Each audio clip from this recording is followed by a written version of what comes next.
Earlier this week, Seoul was awarded with the Lee Kuan Yew World City Prize, named after the former Prime Minister of Singapore and given to reward sustainable development. The South Korean capital won the prize partly because of Seoullo 7017, which is a pedestrian overpass that opened just last year.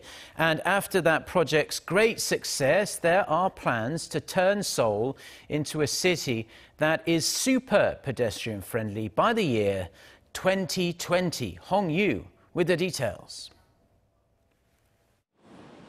An old overpass for vehicles next to Seoul Station has been transformed into a path for people.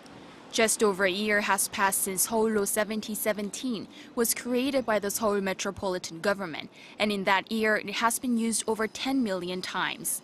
With Seoullo, the city government wanted to revitalize the area near Seoul Station, and after just 1 year, the number of pedestrians has increased by about 25%, the number of retailers has increased by 140%, and sales have risen by 42%.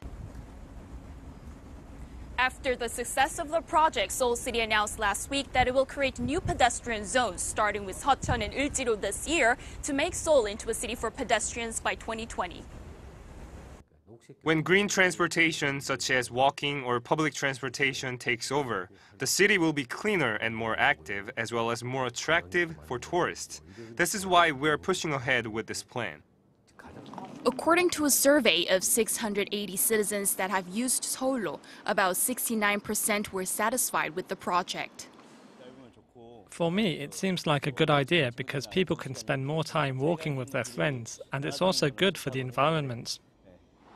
But expanding the pedestrian zones will mean vehicles will face speed limits, and already congested roads such as Haejongdae-ro will be reduced from 10 lanes to 5 lanes. I'm definitely against it. The roads here are already crowded, and downsizing them to half the size would make the matter worse.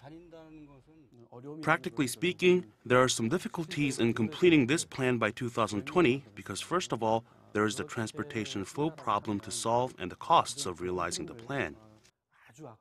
The designs for the plan will be made starting next year, and the construction will begin in 2020 to be completed by mid-2021. Hong Yu, Arirang News.